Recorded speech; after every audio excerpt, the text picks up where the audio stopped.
stations. That's right. We're on other stations in the morning. We're on some stations in the afternoons, and you can listen to it on the internet about any time. So here we are. It's kind of like when they say it's beer o'clock somewhere in the world. No. Different time, or what do they It's call 5 it? o'clock somewhere. Somewhere in the world, whatever. Beer o'clock? Well, beer, that's when you can drink, I guess. I don't know what they Sounds to me call like it. maybe somebody's already had a little No, bit. I haven't. I'm fine. It's just a beautiful day outside. Just put you in a good mood. It is? What day is this? This is Tuesday. Is this Saturday? Is this Saturday when we're on other stations, or oh. your blonde roots are? Hey, it's going to be that way all week, so it doesn't matter. Yes, it's beautiful Yes. weather forecast for the foreseeable future. Yes, it is. So it's still too cold at night, but that's the way it goes. I'll take the 80 degrees on the weekend. You're right. I will too. Saturday, this afternoon possibly, it's supposed to be 80 degrees, sunny, no chance of rain. Last weekend, all week it was beautiful. All day Saturday it was beautiful. 8 o'clock we get ready to race, and it rained. It rained. But we tried. We got the track done, hour and a half, and trust me, that's kind of expensive to do. Yes, it is. I wanted to get that race in, and this time it was the Thunder Cars. Last time it was the Legends. We start parading, and here it comes again. And I tell you, folks, there was no way that we were going to get that race started before midnight, if that early, because at 11 o'clock it was still misty. spitting rain. And it was so cool that we had a hard time getting the track dry the first We time. did. We even had a breeze, but we lost the breeze after the second ring. Yeah, so there was just no way. But we came back as advertised. The rest of the season, our rain dates are on Sundays. The times will vary because and I'll be honest, I schedule it around the Colts game. Not that makes a whole lot of difference. But some people like to do me, both. but it makes a lot of difference to a lot of people. That's right. And this past weekend, they actually played football. Yes. And we had some good racing. we do have rain dates, so if there's a chance of rain, and your rain checks are good for the value you paid for them, so don't worry about losing those. So they're good for any event the rest of the season. Pit passes and front gate tickets for the value you paid for them. Bring them anytime the rest of the season, and they're good. But we had some good races. We we qualified on Saturday, and we ended up running 2 of the 3 features on Sunday. Just so happened that about 3/4 of our Thunder Roadster field that were scheduled to race all had to work on Sunday afternoon. So we've moved them to this Saturday, so their championship race, the Thunder Roasters, will be this Saturday. Good. But we did have a great group of late models. 19 strong. A good late model race, and these are all Anderson Speedway Yes, late they models. are. And there's still a few not there that I know is going to be there a week from Saturday on our 50-lapper, and next season there's some new ones being built and some new ones being bought, so it's our late models looking good. looking really strong. We went into the night, Billy Van Meter and Jack Dossie were neck and neck going for the championship. Second generation's going at it. Jack Dossie was the second quick qualifier to Billy Van Meter, which I think going into we had the heat races. Let's talk about those first. Ronnie Rose won the first heat, and Ronnie Phipps, it was Ronnie night in the heat. Ronnie. Won the second feature, but then going into the feature, I think Jack Dossie had like a 63-point advantage over Billy Van Meter for the championship, and which meant it was double points nights, and there's 5 points position, so 10 points Saturday night. He had to finish 6th place or better, and as it was, he finished in fifth. So Jack Dossie is our champion, but Billy Van Meter had a great car and drove a great race on Saturday. We did have Sunday. We did have a few cautions, not near as much as it was a couple weeks ago when CRA was there, but we did have one, and primarily because we had a leaker out there that we had a hard time finding. It was such a fine line that he was putting around there, couldn't figure out who it was. And he got the whole track, so Yes. that took just a little bit. Track crew was right on it, and then we had another incident involving Fred Hopkins and a couple of guys down the corner. I don't think we tore up anything really bad because I think all the cars came back out. Yeah. But 40 laps for the season championship. Billy Van Meter won the race. Jeff Markham, who's had a great season with us this year, finished second. Kent Ballage, who's really came on the last part of the season, finished third. Rob Allman was fourth, and Jack Dawsey, the third, finished fifth. And that helped him claim his first McGonigal Engine Performance late model championship. And maybe our youngest late model champion ever in the Speedway history. I don't go back clear to the 60s, 70s, and 80s, but I know he's the youngest since we've owned the Speedway.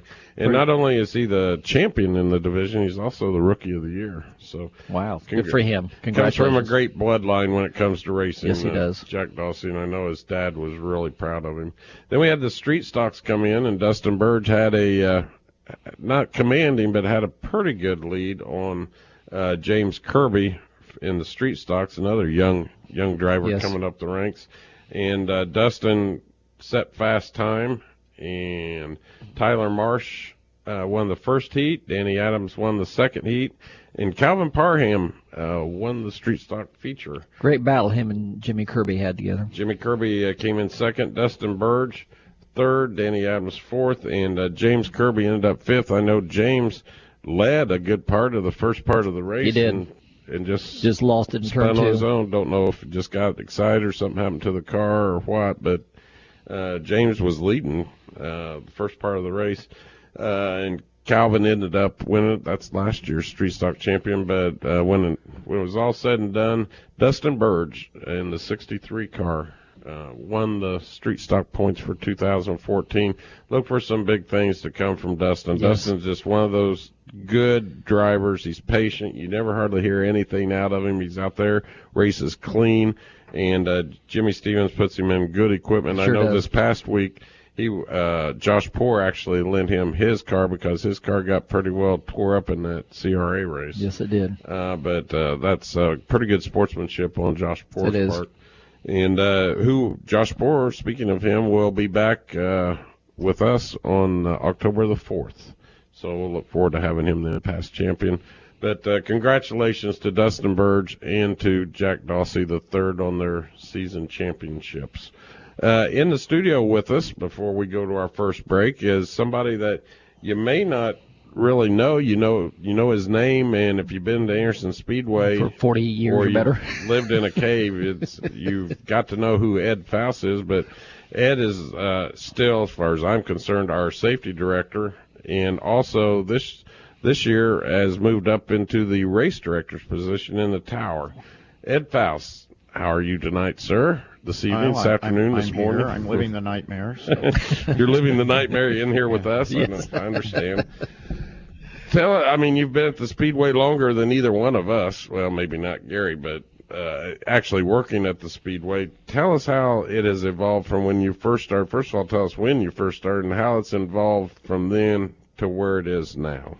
Well, I started in 74 parking cars in the parking lot. Wow.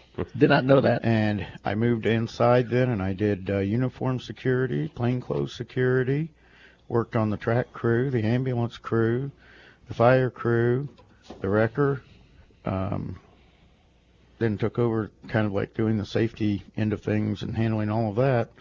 I think I've done every job there except scoring the races and taking the tickets at the front gate. We can probably arrange that. I've done that. A lot of you might not know that Ed is also a paramedic, and when we've had incidents at the track, it's nice to know that we've got somebody there, along with our good staff at EMAS, to watch over you and take care of you if the need arises. And I know Ed's been there. You know, we've had some serious incidents in the past, and I know I just feel more comfortable when Ed's there. When Ed's on the property and in the tower. Tell us a little bit about, the safety and track's one thing, but tell us about the transition up to the tower. What you've only been up there for like a couple of months. What's your first impressions, and what are you noticing that you didn't think that you might? Well, one thing is I get to see the entire track. It's kind of hard because you got to look at one end and then look at the other end, but it's easier than when you were standing down in the middle and you could basically only see half the track. Sure. And then you got to sit there and if somebody's bumping and banging, it's like, is that a racing incident or are they just being mean and nasty? And figure out what you're going to do and then make a call and stick with it. And that's the main thing. I've done officiating of other sports, and whether the call is what people may think is right or not. Once I make it, I stick with it. So That's and it's not as easy as it looks. That's exactly no, right. it's definitely not easy. And I invite anybody that wants to be critical of the race director to see me or Ed, and we'll arrange for you to come up and stand in the tower and watch and see what it takes, because we can't get in the driver's seat. So once that helmet's on, we don't know the intent. And oftentimes, a call involves intent, and 99% of what may look intentional is strictly racing. I mean, what happens with a lot of our competitors, they forget that we are just a small quarter-mile high-banked bull ring, and there's going to be contact, and there's going to be things happen. A lot of times equipment breaks. Sometimes it is intentional, but most of the time when it is intentional, it's pretty obvious. It is. And but it is not an easy job, and I know you make yourself available after the races. That's one of the things that I'm pretty insistent about, that the racers do have a voice and they do have a chance to express their opinion. We prefer that it be in a civil manner. Yes. And I don't think you've had any major incidents since you've been in the tower. I've had some people question some things, but everybody's been civil. And it's pretty cool. I mean, we really got a luxurious situation right now, if that's the right word. I got you in the tower, I got Kenny in the pits as a pit steward that can kind of run interference and run problems, and also keep the show going and keep information flowing to our racers. And we got Gary in the flag stand, so when we can keep him awake, does a pretty good job. And when we can keep him counting right, we've got to go back. Now, wait a minute. I've done that one time. Two. Okay, two. We had a 9-lap heat race here We not too long did. ago. But And amazingly enough, I don't think anybody said anything about that. I took complete blame for that, and I know why I did it. I was in I was in the tower. I was right. still in practice mode for some reason. I don't know what I was thinking, but anyway, it happened. Well, I'm human, just like everybody else. Well, hopefully, Ed, you've been here. It's 1974, you said? Yes. You were a junior, you were a junior in high school. Yes. Yeah, Wow. I know that because he graduated with my wife. Oh, he did. Yeah. Wow, that's a long time. I don't know how that may be. I mean, I don't know how long Fred's been there, but that may be. Fred was there, I think, when I started, but I think Fred's the only. Well, and maybe Kenny. No, Kenny came after I did. He did. I think. Okay. Yeah. And Sandy, I don't know. Sandy, did she come in after you or about the same I don't time? know when Sandy was up in the tower, because it was, the first year or two I was outside. So 40 years at Anderson Speedway. Wow. Imagine that. But I still got him beat. But I was a Fan. fan. There we go. yeah, That's and 14 years at IMS. That's right. Yes. I forgot that. That's you right. spend a lot of time down at the big track too. So, anything you want to share with the folks while you still got the microphone? Just if you have a problem, see me after the race, or tell Kenny or Rick or somebody that you need to talk to me. And if it's something that I can handle myself, I will. Otherwise, if I send you to the back, Kenny's going to talk to you and let you know why I sent you back there. We're all ears. We're always open for suggestions. Yes. And in fact, we're getting ready to work on the rule book for next year. So if you've got any suggestions or comments, let me know or let Ed know or somebody, and we'll certainly investigate it. Yeah, my only thing is I'm not putting up with the stuff that we've had out there for years and years. As far as, if you want to get out of your car and make a fool of yourself, okay, everybody's entertained for a little bit, but then you can just go on back to the back and load up and go home. Well, that's not okay. Not now. It isn't. They go. No, It never has been. They, But yeah. they permanently go home, or at least permanently for a few weeks. Yeah. So, well, Ed, I appreciate you stopping by this afternoon and talking with us, and hopefully we'll get you on here again in the not too distant future. All right, thanks, Rick. You're welcome. Thanks. Ed Faust, the race director, safety director at Anderson Speedway. Before we go to break, I want to remind you this Saturday night is season championship part 2 at Anderson Speedway. It's presented by the Madison County Stormwater Partnership. We have several sponsors involved this weekend. We also have the Anderson City Parks Department are presenting one of our favorite events at the Speedway. The kids' bicycle races are this that's Saturday right. night. Forgot about So that. any kids 12 and under, bring your bicycles, your big wheels. We've got divisions for all ages, and the Parks Department is going to put that on this Saturday night. It's a lot of fun. That starts at 7:30 after we get done qualifying. Also, kids will be able to register courtesy of our good friends at Myers, and the Madison County Shrine Club will have a chance to win bicycles. So I think we've got 3 again to give away this year. Deal. So we're looking forward to this Saturday night. But it's season championships for the Thunder Cars, the front-wheel drive oval, the front-wheel drive figure eights, and the Thunder Roasters. That's this Saturday night. Gates open at 5, and our last time of the year we start at 8 o'clock. It is. We're going to take a quick break, and when we come back, we're going to talk to another familiar voice to Anderson Speedway. You're listening to Anderson Speedway's Track Talk. We'll be right back. When I was a boy, we had family pitch-in dinners on Sunday, so I knew on Saturdays Mom would be in the kitchen baking pies, and especially sugar cream pies. I will never forget pulling a chair up to the table. I always turned the chair around back so I could perch on my knees while watching Mom take her fingers and flute the pie crust. You know, that little squiggly thing all the way around. And of course, after the pies were baked, we would beg and plead with Mom, only to have her put her foot down and say, nope, we were not going to get any pie until everybody came by tomorrow. But on Sunday at the family gathering, that first bite of pie was always worth the wait. Mom's a little older now, but that doesn't mean we can't enjoy freshly made sugar cream pies together. Now, instead of Mom making them, I pick up a Wix sugar cream pie. They use simple, fresh ingredients because of Wix rigid freshness standards. The wholesomeness and taste of their pies is better than Mom's. But don't tell her I said that. Now you can pick up a Wix sugar cream pie at most of your local grocery stores. Just look for them in the frozen dessert aisle. I'm Brownie, and I can honestly say about Wix pies, you don't just eat them, you enjoy them. Rain, water, rain, water.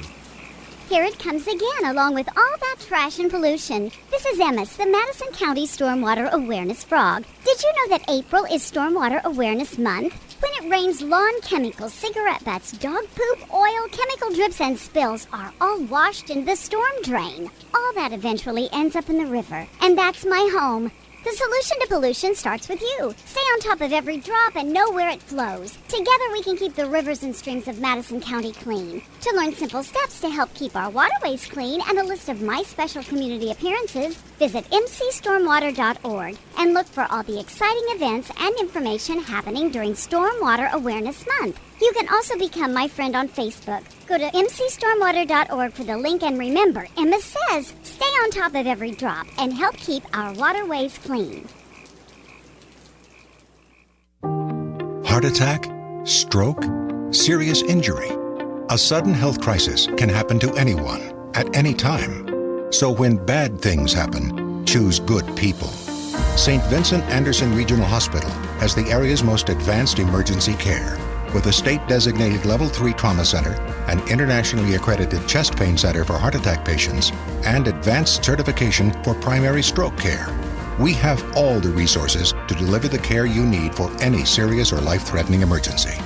St. Vincent Anderson Regional is the only emergency department in the area with an on-site helicopter. And our $27 million state-of-the-art surgery pavilion opens later this year. Bad things can happen to anyone. Thankfully, good people are ready to help. Choose emergency care from St. Vincent Anderson Regional, the spirit of caring. Visit stvincent.org/Anderson Regional to learn more.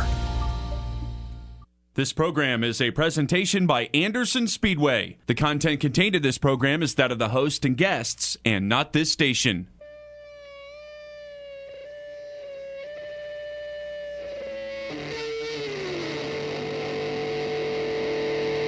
Would that possibly be Jimi Hendrix?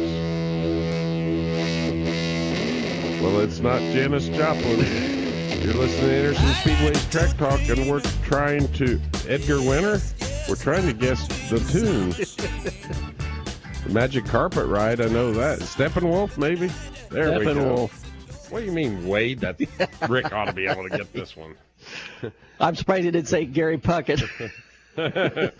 Gary Puckett was actually in concert here recently. Over at the Green. And you didn't think he existed. Yeah, I really didn't. We're back, done babbling. Yes, we are. Last Saturday night, or Sunday afternoon, actually, we'd had this planned for about a month, and Jack had a little illness that we talked about on the show, but finally got it done this Sunday. Jack Dawsey who everybody knows out the Speedway, came across I think it's an 80 or 81 Cadillac Seville, and actually got it, painted it up like the same Cadillac Seville that Jack Neal used to drive back in the early 80s. And we kind of surprised Jack on the front stretch on Saturday night. He was. Or Sunday afternoon. I'm sorry. Sunday afternoon, he's got it detailed out with Outlaw Racing. That's what he was known Speedway as. on the back, and we kind of took Jack's breath away. He wasn't surprised. It kind of took a little bit to get him out there, wasn't it? Yeah, he did. I had to get Kat to help me, his wife Kathy. When I told him that we need to go to the track, he thought something was wrong, and he wanted to know what it was about. I said, I don't know. They just want you out on the front stretch, and I said maybe be something about pictures. I'm not getting my picture taken. And I thought, well, that was the wrong thing to say, Rick. But anyway, we presented, and it took him back, and yes. Jack is really proud of that. He said it's not going to have another mile on it. I'm sure it's on display. I bet it is. Motors I bet it is. Springs. He's well deserving of that. That's pretty cool. Well, there's in addition to our season championships this Saturday night at Anderson Speedway and the kids' bicycle races, if that's not enough racing for you, there's another big event going on at Lucas Oil Raceway Park in Indianapolis. Well, actually, it's in Claremont. Right. And CRA is having their fall brawl, which is like not brawl like brawl with like a they sell here WL. at Carson's brawl. BRAWL. And on the line with us is no stranger to Anderson Speedway, none other than R.J. Scott. So, Mr. Scott, how are you doing this evening, sir? I'm doing fine, having a ball, just listening to you two. I think after that, I think he wants to be a stranger to us now. Would you have guessed Steppenwolf? Heck, that was the year you were born. Yeah, I believe I probably would have. I was going to jump in there and tell you Steppenwolf, but I wasn't sure I was on the air yet, so I waited and let you get it. He's the king of Toontag, isn't he? Before we talk about the Sunday down at Raceway Park, I'm sure you've seen it, and I didn't even tell you because it was a big secret, but what do you think about that car that Jack gave Jack Neal Saturday or Sunday afternoon? I think I saw it on Facebook. That's the first place I saw it. Like you said, I didn't know anything about it. And I was so thrilled, and it brought back a flood of memories, being able to see that car on the track when I was much younger. And I happened to stop by Motion Motors today, and I saw Jack Neal, and he was still so excited about it. He was telling me about it. He's already having his builder come out. He's got a couple other cars, and now with this car, he's even building another garage so he can store that car. So he's pretty fired up about it. That doesn't surprise me. Before we get any further, we shared you've had some not so good things happen here recently, and I know you're with your stepmother passing and your dad's illness. I know you're actually here in town, and he was in town this weekend. How's everybody doing? Well, we're hanging in there. We had a memorial service yesterday for my stepmother, and my dad got back on a plane this morning, and he's back in Houston and still recovering from his heart attack and all that's going on. But it's getting better, and time will heal a lot of things. But right now, just trying to focus on him getting better. And in fact, I just spoke with him probably about 30 minutes ago, just checking on him, making sure everything's okay. So appreciate the thoughts and sentiments from everybody, and we're getting the corner turned here, and hopefully things will be a lot better. I'm sure they will. Well, there's a lot of racing this weekend in Central Indiana. Of course, we've got our season championships and the kids' bicycle races Saturday night. Tell the folks what's going on Sunday down on the west side of the Indy. Well, it's our annual McGonigal Engine Performance Fall Brawl 2014 presented by Edco Welding. It's become a real great fall tradition at the wonderful Lucas Oil Raceway Park, with practice and qualifying on Saturday and then all-feature racing on Sunday for the Arca CRA Super Series, the JEG CRA All-Stars, the Vors Welding CRA Late Model Sportsman, and the Stealth CRA Street Stocks, plus the Vors Compact Touring Series. So 5 great divisions, all great features. So many of the great stars that we've seen at Anderson Speedway, whether it be in the Super Series or the JEG Series or even the MEP late models or the Anderson Street Stocks, we'll have a lot of those guys as well. there at Lucas Oil Raceway.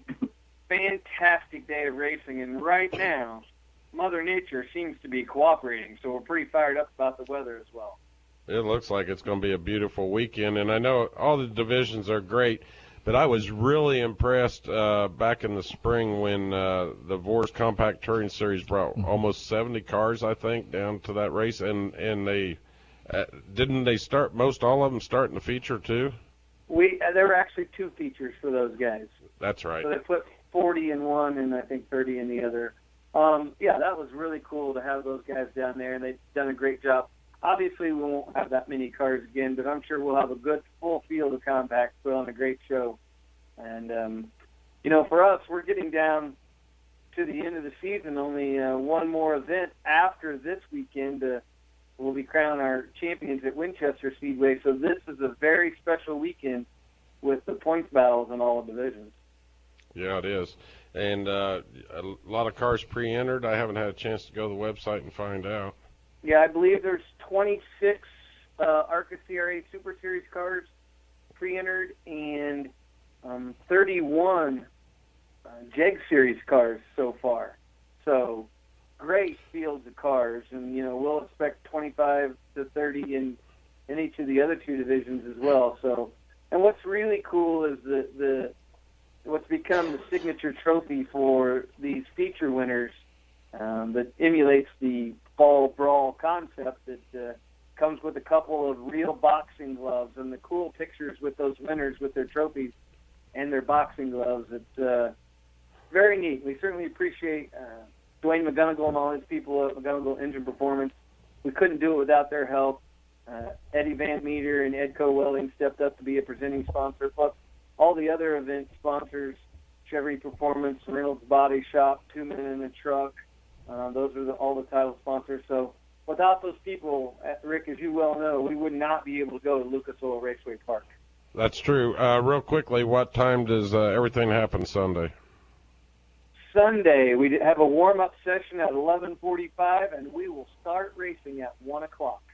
1 o'clock on Sunday.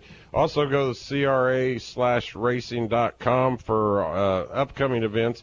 Everybody looks forward to the banquet down at Union Station on the 3rd of January. That's like a day after your birthday, if I'm not mistaken. And it then is, absolutely. I see we get to go to Cordele, Georgia again the latter part of January for Speedfest. So yes. 2014's wrapping up, but 2015's already getting started. So, RJ, appreciate.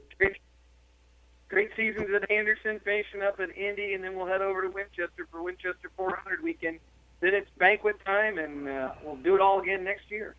Okie doke. Sounds like fun. RJ, thanks for being on with us, and we'll talk to you soon. All right, thanks, guys. Have a good evening. All right, you too.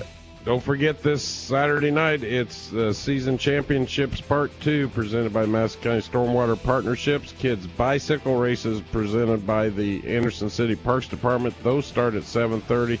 Gates open at 4 or 5. We race at 8. Come out and see us at Anderson Speedway this Saturday night. For Gary Mong, Ed Faust, I'm Rick Dawson. We appreciate you spending the time with us, and we'll see you at the racetrack on Saturday.